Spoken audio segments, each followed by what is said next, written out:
CNF Worldwide for nomads everywhere. And we're live from Islamorada Beer Company here in Islamorada in the heart of the Florida Keys. This is Rick Carter with CNF Worldwide.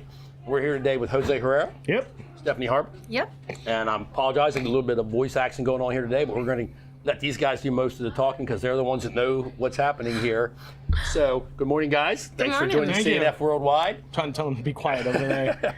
And today, we're brought to you by, as I do shameless plugs, Worthy Financial. If you're not getting 5% on your savings account, stop by cnfltd.com and take a look at what Worthy has for you. Stock Island Times for all the information about Stock Island and the Lower Keys, and Conch IT for all your technology needs in the Lower Florida Keys. So now that we're done with the sponsors, All right. guys. So I've had the opportunity to stop in here a couple times as I traverse up and down the Florida Keys and met Stephanie last week and sampled some of your beers, and I have to say we're quite favorably impressed. Thanks. And we've been all over the country and Europe drinking literally thousands of beers in hundreds of places, and I'm going to tell you guys stack right up there with everything we've seen. Thank you. Thank you. So, Jose, can you give us a background on how you got started in the craft beer industry and how Islamorada Beer Company came to be? First of all, thank you very much for hosting us. Our pleasure. This is a really cool thing that you're doing, and to spread the word of the Florida Keys out to everyone. We definitely need people coming to the Keys and supporting all of our businesses. There's 5 of us who started the beer company. Myself, Tyrone, Chris, Nick, and Whitney. We all went to college together, except Nick. Nick went to University of Central Florida, but the others, we all went to Florida Atlantic University in Boca Raton. So we were just really good friends. Like, everything that we did, we always did it together. Right. Christmas, Thanksgivings, Easters, everything. We're always together for everything. So you like each other? We like each other a lot. I would say about 9 years ago, we were out fishing over here in Islamorada. We look at the boat. There's a bunch of Bud Light cans all over the boat. And we were like, you know what? Why don't we start a beer company? This is like when Funky Buddha, Cigar City, they were kind of like getting some legs in the state of Florida. But we were not dark beer drinkers. We were not IPA drinkers. We're boaters, right? So we want that light craft beer. Like, we wanted something light. So Tyrone then decided to come up with Sandbar Sunday, which is an American wheat ale. It's our flagship beer, and everybody loved it. You know, it was phenomenal. Everybody loved it, and we then, once again, those Christmases, those Easters, and everything came and gone, and we were always talking about it. And finally, about 5 years ago, we were sitting down at Christmas dinner, and all the spouses, they were like, are you guys going to do this, or are you going to continue talking about it? So we bit the bullet, and we met a bunch of times. Like, I even was not on board when we first started. I had a great job. So can I jump in here for a second? Were any of you actively home brewing before you decided to do this? It was just, we like the boat, we like to drink beer, and let's start a beer company.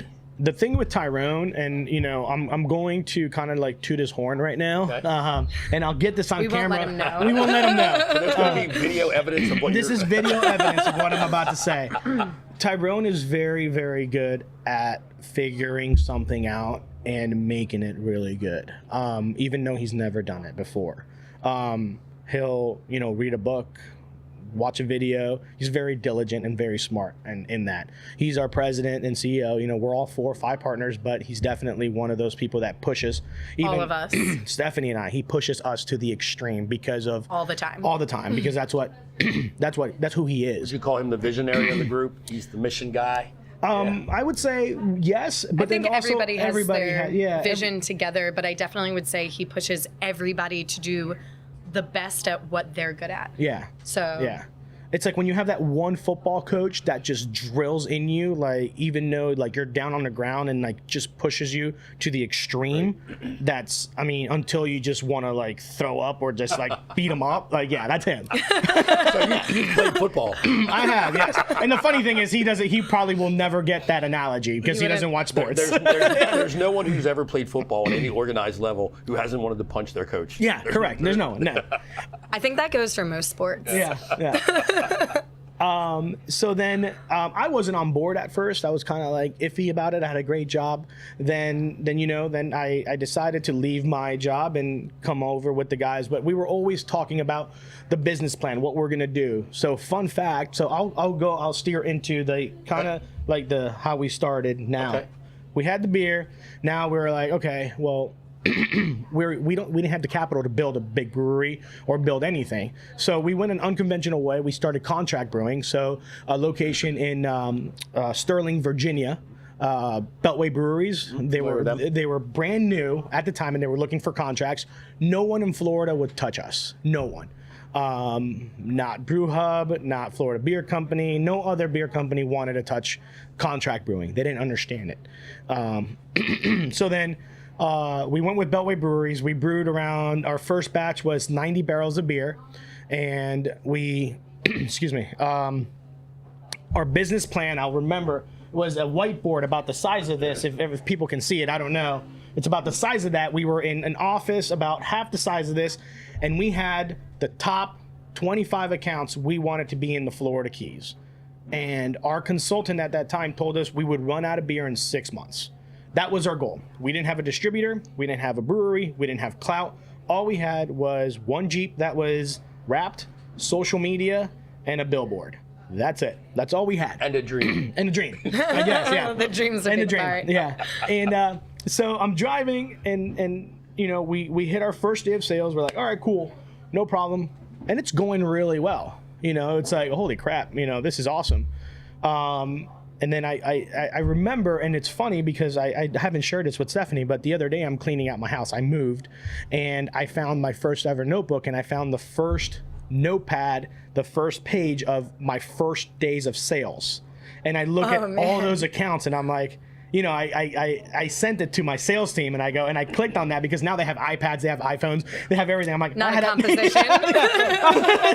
So how did it feel the first place you walked into that said, yeah, we want your beer? You know, Elizabeth was the first customer that I've ever had. She took 6 cases of Sandbar Sunday. You know, because of the state of Florida, it's a 3-tiered system. Right. We served as a distributor because we weren't the brewer. Right. Beltway Breweries was the brewer. So that's where we came in, and that's where we kind of like stirred up trouble in the state of Florida because they're like, wait, they're a beer company, but they're distributing beer. They can't do that, but we could. You always make waves when you're the first to do something different. Correct. Yeah.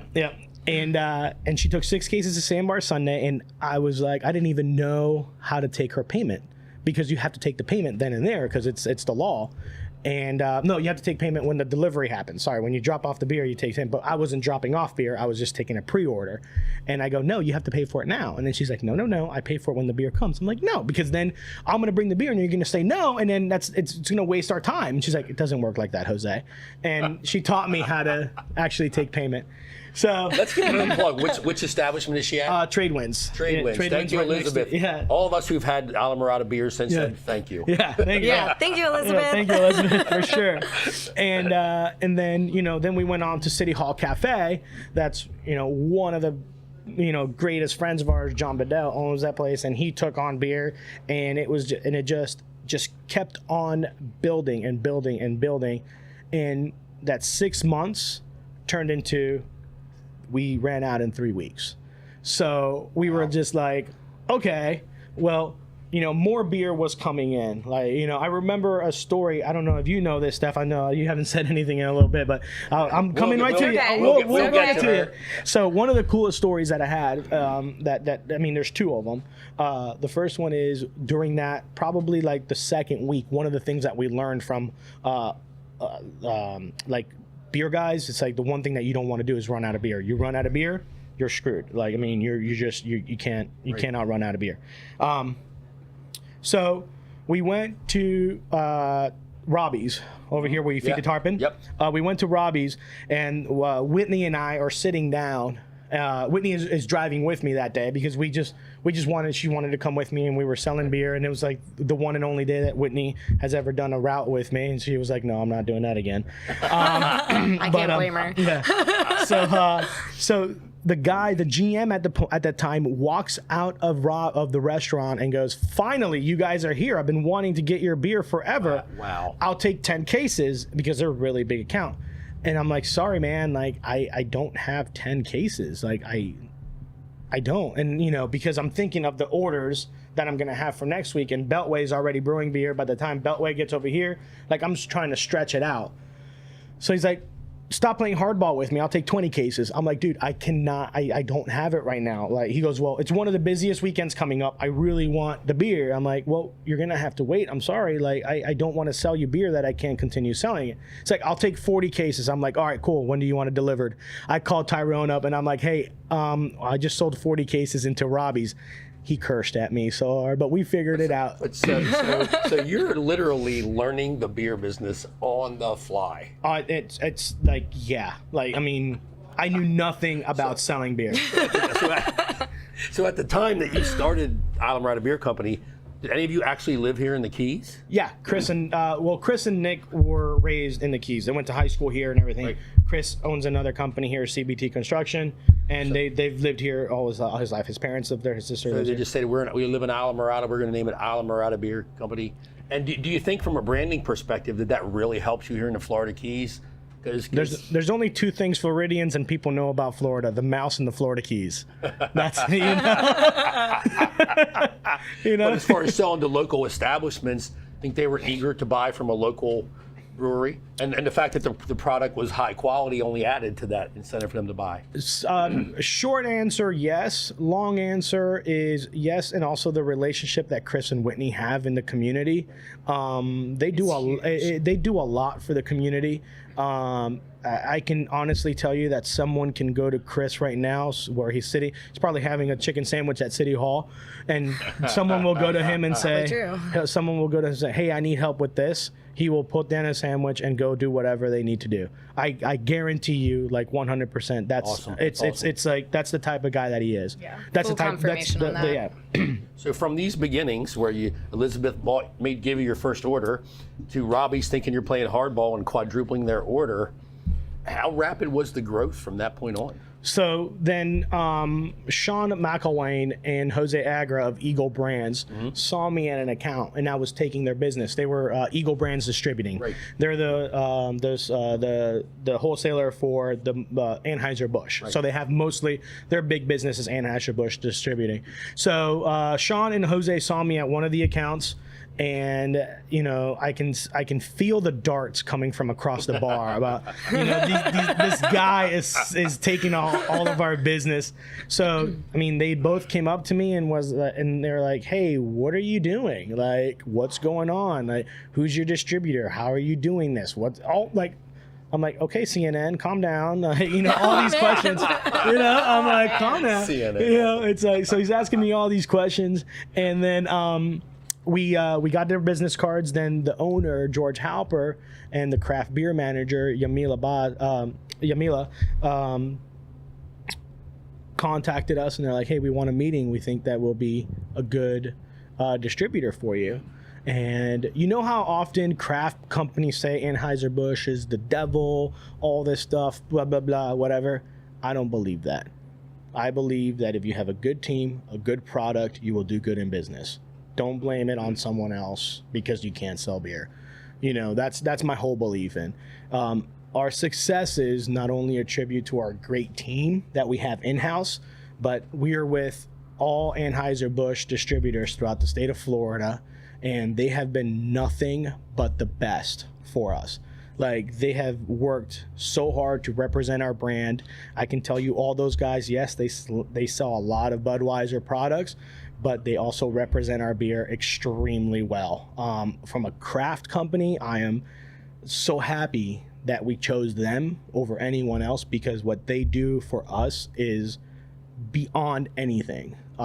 So it's that relationship that we have with our distributor. So we went from 150 accounts on our own when we signed on with Eagle Distributing in August to September. We were at probably 450 accounts. Wow. So in a month, we were in about 450 accounts. That's including Dolphin Stadium, American Airlines Arena. So it was like, whew, like it was awesome. So it blew up really huge, really quickly. Really huge, really quickly. And for those of you who have never been to the location here in Islamorada, and I strongly urge you to stop in, you're obviously not filling those orders from this location, so you've expanded to another. So this wasn't even open when we reached with Eagle Brands. We were still distributing. Contract. We were still contracting. So then, how long after that all happened did you say we're going to open the place here in Islamorada? So then Eagle Brands, we were selling really well. Once again, it goes back to my previous comment about our distributors and how great of a job they did. George and Yamila, and they were like, you guys need to open up something in Islamorada, like, so someone can put a picture, like they grab the beer, they're like, I'm going to Islamorada, where is it? Here it is. And sure enough, we opened up. It was actually this wall, just this room. It wasn't here. In October of 2014 on Halloween, 2 weeks before, we met Stephanie, and she came and she started serving beer for us on Halloween. You started, yeah, right? I started on opening night. Yeah. So she's our longest running team member with the company. And October 31st, we started slanging beers here for the first time ever, and we were still contract brewing. Like we were still, because this is a 2-barrel system. We didn't even have this going until 8 months later, right? 8 months, 9 months. I think it was like 6 months. 6 months. It was 6 pretty months soon later. after. Yeah. So when you opened the doors here, you were just serving your beers. You weren't brewing any We beers. had 3 beers on tap, and here's a funny story. You see no tan lines. Right. It's no tan lines is where we mix Sandbar Sunday and Islamorada Ale. We had to come up with that because we didn't have enough beers for people to try. So we were like, let's mix a couple beers. We need a third beer. So it's like, okay, let's mix these 2. And it's one of our best sellers. One of our best sellers. So what I love is people who can solve problems. There are people who go, oh, we don't have it. There's nothing we can do. Doesn't seem like that's in you guys' DNA. It's like, okay, we're going to come up with something. I think If there's Tyrone, a will. I mean, Stephanie learned the culture. There's a way. Like make it happen is literally like, I think Just we're make all it happen. just make it happen. So am I correct in inferring that fear of Tyrone outweighs the prospect of failure in any way? I think it goes hand in hand. Yeah, I mean, I think it's a fair statement that goes hand in hand. Oh, my. yeah, it's pretty much on that exact level because. So then let's jump over to you now then. So he said you started out on Halloween serving beers. Yeah. How do we make the transition from serving beers to being the lady who brews the beers here? So to be honest with you, I was just looking for a day or 2 out of the sun because I was a full-time scuba instructor down here and running boats and everything else. And it kind of just starts to wear on you when you're doing 7 days a week, all day in the heat, Right. everything else, or underwater. It's exhausting. So I was looking for something to like fill my day. And I, unlike some of the other ones around here, loved craft beer. Yeah.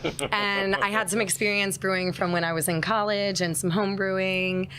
And when I came in, I was like, oh, if you ever need a hand, I'd love to help.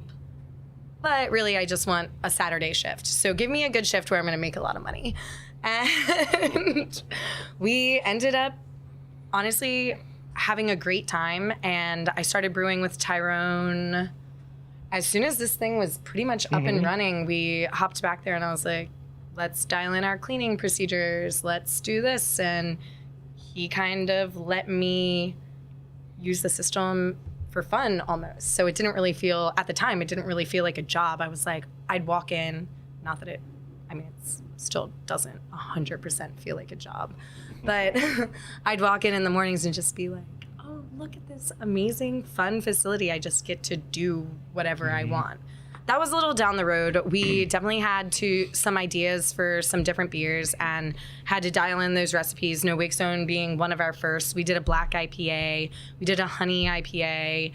Nobody else is really an IPA drinker except for I love my dark beers. I love all beer. I love light beers. I love dark beers. Hold on 1 second. I am drinking a dark beer today. You're doing a really good job. Point noted. Yep. Yes. So let's touch on it a little bit because we talked before we went on air here about we're in the Florida Keys. Gets hot here, gets humid here. Yep. You're not going to throw back a heavy stout all day, and you're not if you're going to be on the boat. So what type of styles and what are your processes for brewing beers that are really amenable to this environment? I feel like for now, or at least right now where we are, we do a little bit of everything and we just dial down a little bit of the ABV or a little bit of the fullness of the beer. even with our IPAs, I feel like we can hit some like really great IBUs without making it feel like you only want to drink one or it's too heavy to drink on the water. So that's kind of the main focus, but our core beers are definitely a lot lighter. So Sandbar Sunday is an American wheat. Islamorada Ale is a like island citrus ale, so it's really like a citrus blonde. The blend of those two, they balance each other out so well. It is absolutely wonderful, and probably one of the most refreshing beers that you could drink. And for our listeners, the significance of Sandbar Sunday, all the locals down here, on Sunday we get on a boat, we go out in the back country, we hit a sandbar, we pull out the beers, we hang out. Oh, yeah. Hence Sandbar Sunday. Yep. Come join us, you'll understand. Yeah. Oh, yeah. So your journey to being the head brewer here, I mean, how long have you been brewing the beers, and how have you found this experience? So I guess it's been almost 3.5 years now. So, I mean, the experience has been wonderful. I couldn't have asked for a better opportunity or better ownership and bosses and people to work with who are also my family now, because it really does kind of light a fire under you. You know, you want to do the best you can do. You want to make the best beer you could possibly make, and you want it to dial in what we're all about. And I feel like a huge part of what we do here at work is making sure that it fits our lifestyle in a way, and to go on her point, and it's you know, as a partner and a founder and a boss, or quote unquote boss, it's I think our team, like management, feeds off of everyone else, and everyone else feeds off of management. I don't even think like we even talk about managers or anything like that. There's people like, I mean, you know, I'm in charge of sales. Stephanie is over here with the distillery and the brewery. Larissa is in charge of both, you know, the whole operations of this area. Patrick Burns, our head brewer in Fort Pierce, is up there, but it's like we all feed off of each other's success. I mean, if I see Stephanie and Patrick succeeding, it's like, okay, my sales team, it's like, okay, look at them, like, all right, we got to do what we're gonna beat them. Like, it's like not only I think it's like our biggest competitors, we are our biggest competitors, like, you know, because we're always challenging each other for perfection, like, but always. It's the fun type of competition. It's a fun type of competition, yeah. That's the corporate ideal. As somebody who's run small businesses his entire adult life, when you can get that group of people who all understand and buy into that ethos, you can move mountains. You can do anything. I agree. And that's proven by the fact, and you just alluded to, you now have another brewery in Fort Pierce. And now talk about that, and in conjunction with your Eagle Brands relationship, talk about how that brewery works and how big it is, and how big your footprint has grown now. Well, before that, I want to talk about one thing that Stephanie did not mention, and I know why she didn't mention it, but I want to talk about No Wake Zone. No Wake Zone is and this is a cool story, and this is the first time I actually say this in public. No Wake Zone was a dream when we started. It was kind of like, okay, at one point we need to come out with a coconut key lime ale. That is like the Florida Keys in a can. Keys in a can. Keys in a can. And we talked about it. I don't know if you remember us talking about it all the time. We talked about it for a while. For a while. We were trying to dial in that recipe for a long time. Really long time. And I can tell you, the woman that's sitting next to me right now worked her behind off. I don't know if I can curse or not. Worked her ass off. Read some of our stories, say whatever you want. Okay. She worked her ass off. Like, when I tell you she had to go to Winn-Dixie and buy them all out of coconut flakes, because she was pan roasting coconut flakes in her house, like little tiny burners, where she was pound roasting them, because that's where we got the best flavors for the coconut in the beer.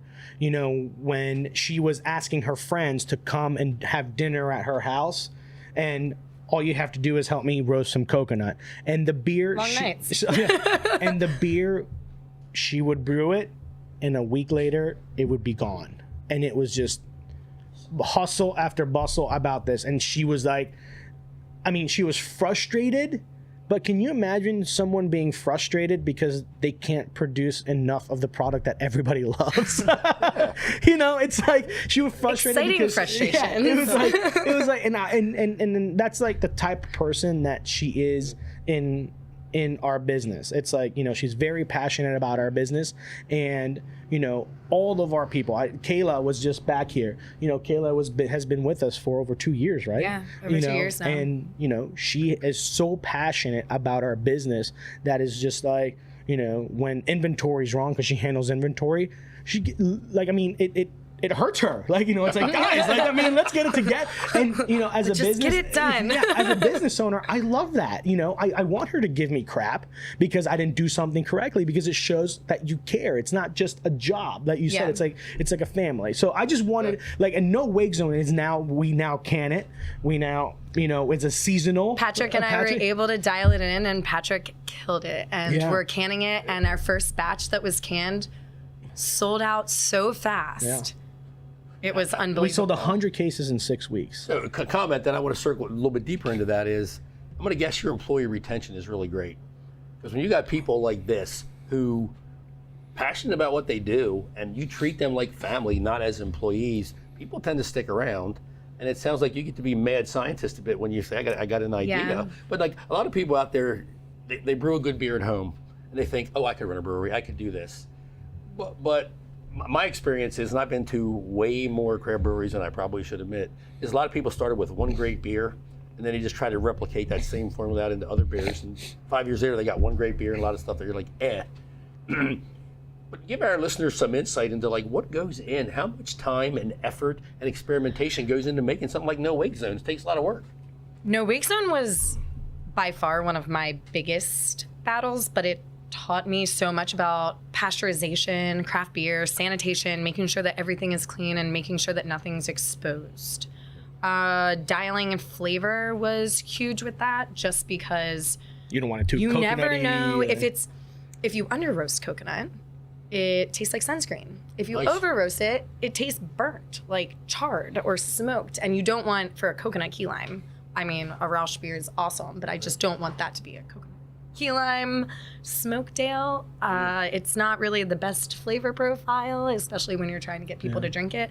So mainly just learning what each beer needs. And to be honest, down here, it's so great because I get to play around with all of the purees, and I do a lot of the purees myself still when I first start, and then I run into see if there's something that I can't compare it to that is still on the same basis as what I make, so that it doesn't make it stray too far, but does take a little bit of the workload off, because doing everything yourself can be really difficult. How does it feel?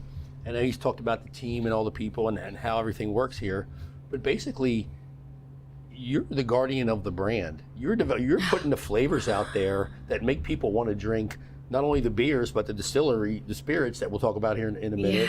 But I mean, what you do and your attention to detail and your passion for it drives a lot of the success, wouldn't you say? Yeah. And it really helps. I mean, between, at least on the brewing side, between me, Patrick, and Tyrone, we have such a great bond between the three of us. So anytime I have any questions or am feeling even, a little worried about whatever the case might be, this beer has an interesting flavor. I think I did something wrong. I'm looking at this type of temperature control, the attenuation on this, whatever kind of dialing. I know I can always call them. And I know that even if they don't really know the answer, we can all work together to figure out what a problem is. And so it's so great when you have a team like that you can actually go to and dial in every single issue. And how good does it feel on your side, running the sales end of the organization, know that you got a rock star lineup of beers? When you go into new accounts and stuff like that, you know that what you're going to put in front of these people is really strong. It's going into Sunday and feeling like Bill Belichick, it's and that's coming from a Dolphins fan, right? That's coming from a Dolphins fan, man. I tell you what. And our sales team is phenomenal. In regards to your question earlier about, employee retention and all that, we've had our battles. I'm not going to sit here and lie to you. And, we've, as founders and, managers, it's we've learned a lot about managing people, not just business. You have to manage, a business is people, and we've had our lessons. And, my sales team right now, they're second to none. Like, I mean, they're just amazing. Got it dialed in. They are, you know, if I can tell you that, I mean, every day I get like a comment from one of our distributors saying, wow, like you guys know what you're doing. And, you know, and I tell them every day, my goal is for them to not work as hard, because it's like, it's just, I want you guys not to work as hard because of the plan that I created, so you guys can just focus on selling beer, you know, not like the external stuff, like the events, like all the extra stuff that they have to do. And then when we get a product like No Wake Zone and Sandbar and Ale and Channel Marker and Florida Days, it's just, it's easy Sunday morning. I feel like Bill Belichick every Sunday, you know, it's like, and I know I'm in the mindset, and my team, and I get them into the mindset. It's not cocky. I cannot say, I don't want to be cocky about this. I want to be confident. I want them to go in, they're salespeople, right? I want them going into the sales knowing that they're going to get the sale. They're like, I have the best product by far than anyone else. So that's where we come in. And quality control, and, you know, for that, it's you need to have a good product. And our kind of like our mass production, we built our Fort Pierce brewery because, once again, we heard from all of our distributors, it's like, you guys now, because now we're with 14 Budweiser distributors throughout the whole state of Florida. So, you know, they were like, guys, you need to start brewing your own beer, right? And one of the things is, if I can build a 25,000 square foot brewery in the Florida Keys, I wouldn't need to sell beer. You wouldn't. No, not at I all. wouldn't need to sell beer. Because the price for that land alone would make you a very wealthy man. Very yes. wealthy man. So then we went to Fort Pierce, and the reason why, and you know, there's been speculation on why we didn't build in the Florida Keys. The number one is the land. Right. There's no land. Even if I had the money, there's no land to build a 25,000 square foot brewery. The environmental impacts that would have on the island would be astronomical. People don't understand that. Like, so.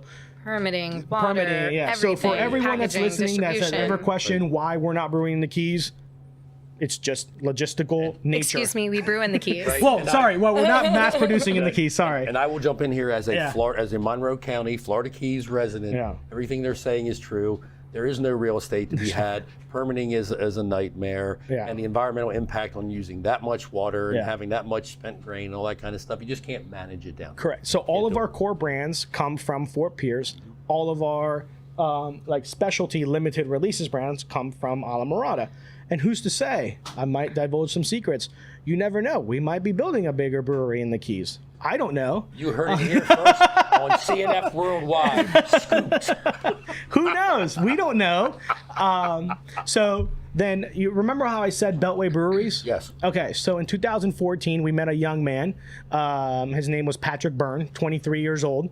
And he was a cellar man and one of the people who was producing our beer, you know, at Beltway Breweries. Right. And when we opened up our brewery, Tyrone gave him a phone call, and he was like, yeah, I'm interested. So Patrick, once again, having the right people in the right mindset, Tyrone, Patrick, Steve, and I forget who else. No, Tyrone, Patrick, and Steve, and Tyrone's dad, Mr. Bradley, Chris. Shane was there all the time. Mr. Bradley was there. Chris Trentine, one of my business partners, one of the founders, he was out there. Nick was out there. I'm not builder, anything like that. I'm sales and marketing. They built that brewery themselves. Like they when I'm telling you, And did they such lifted, an incredible they job. lifted up the tanks with forklifts and ropes, and they did all the electronics. Patrick Running our glycol system. running the glycol system, everything was all four of them. Five of them. This 23-year-old left his home, and we gave him the keys to a 25,000 30-barrel fully automated brewery. And He's done nothing but kill it. he has done nothing but amazing things. Yeah. And he literally is the best driver. It's like, you know how people say it's like, I gave you the keys to a Porsche. We gave him the keys to a Porsche, and he has still kept it in pristine conditions. And he drives the Porsche better than anyone else that I know. And he has a great team in Craig, Todd, Gian, our quality, Lauren, like our quality control. We have a full lab in our brewery that Lauren just goes and they're able to pick out an issue with our beer before the beer goes out. So quality alone with our beer is top notch. And your team, hands-on, literally knows every inch of that building, every inch of piping and everything that was put in there because they did it themselves. Because they did it themselves. Every single one. So every time there's an issue. Every single issue that we have, it's usually fixed within 24 hours. We don't have to call on experts. I mean, sometimes like we do for like machinery, I mean, when you get a brand new canning line or a used bottle. Manufacturer issues, yeah. But I can tell you that every single inch of that brewery, have you watched Bird Box yet? Oh, yeah. Patrick can put that blindfold on and he can go through every single inch of that brewery. I haven't seen it yet. Oh, it's really good. So now you've got all these distributors. You've got the brewery in Fort Pierce, and now you've got a distillery.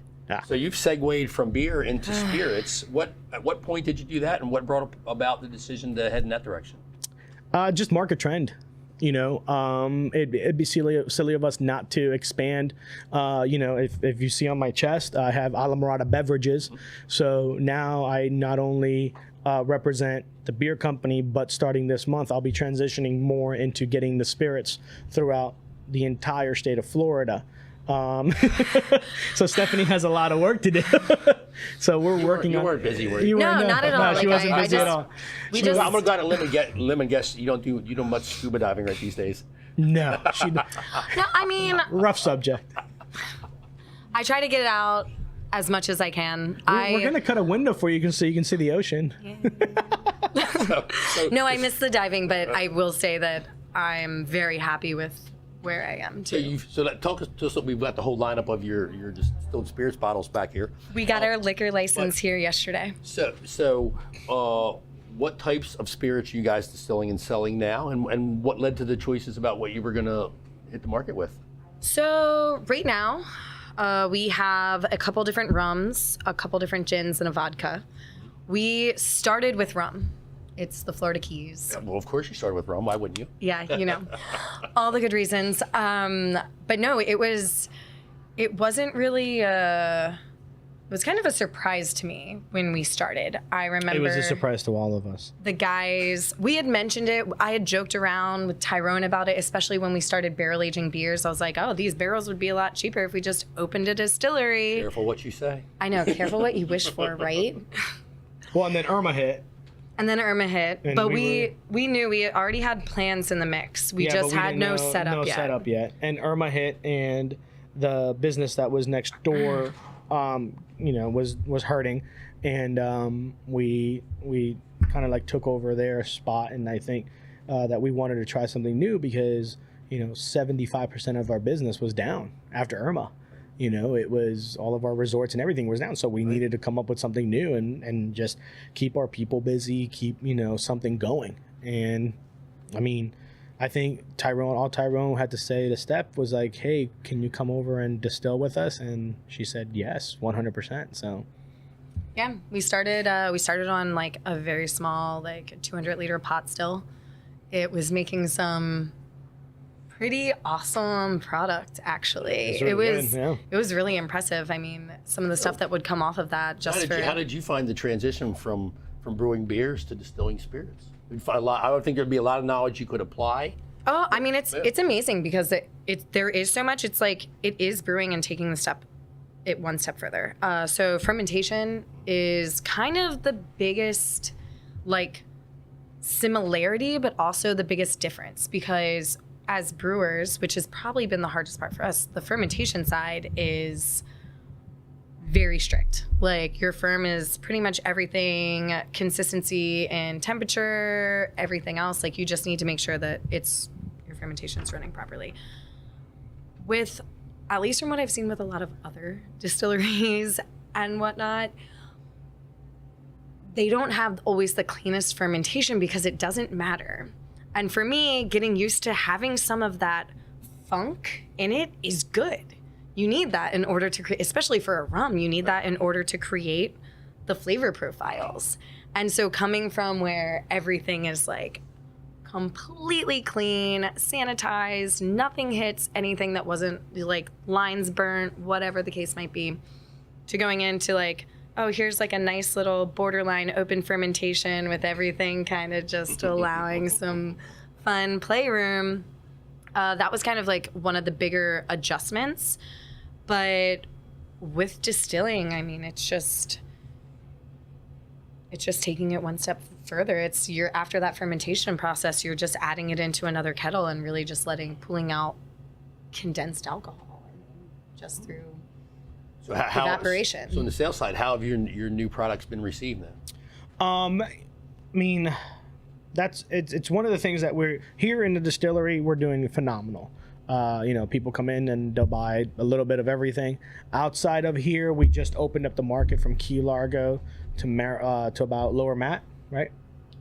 Yeah, to Lower Mat. And Larissa, she's running around here. She's the kind of like the manager of all events, sales, everything, like a little bit of everything. She kind of does a little bit of everything these days.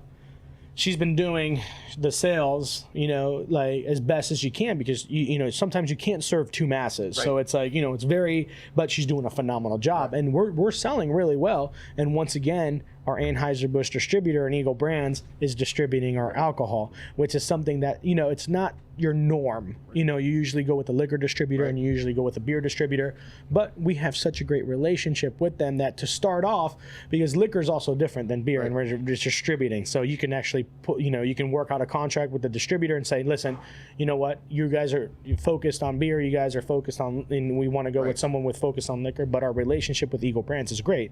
So, I mean, the salespeople are great. I just got a phone call from a salesperson saying, hey, we really can you come with me so we can start selling your liquor? And that excitement is really good. So we're transitioning more now that I have my sales team dialed in, that I can trust, I trust them regardless, that I can be like, okay, I'm going to have you do this while I go now, and I go back into the market and I go back into being a salesperson like when we first started, and kind of like build the sales and the brand for Islamorada Distillery.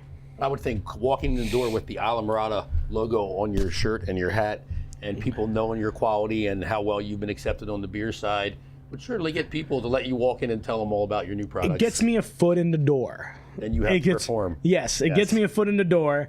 But liquor, once again, is it's kind of a different ball game. It's a different ball game. Bacardi, Diageo, all these brands, they have such a stronghold in the market. With beer, I can go to a bar and look at taps and look at a beer list. With liquor, people don't even, hey, can I get a Bacardi and Coke? Can I get a Goose and Coke? Can I get, people have that. It's a very hard brand. I think that's a really interesting point that you make, because I think you're spot on. Because as a craft beer drinker, I travel all over the place, and I go in there and I want to try all different kinds of beers. But when it comes to a drink that has a vodka or a rum or a gin, I definitely have my preferences. You have your go-to. Very much. Yeah, you have the go-to. Point. Yeah, you have your go-to, and it's like I've learned so much about the branding of a liquor, of a spirit, just because it's like one of those things. Like we're promoting our spirits in the Florida Keys as in make it a local. Right. Instead of saying, hey, can I have what kind of vodka do you want? Goose, Stoli, all those. It's like, no, just make it a local, and it's Islamorada vodka.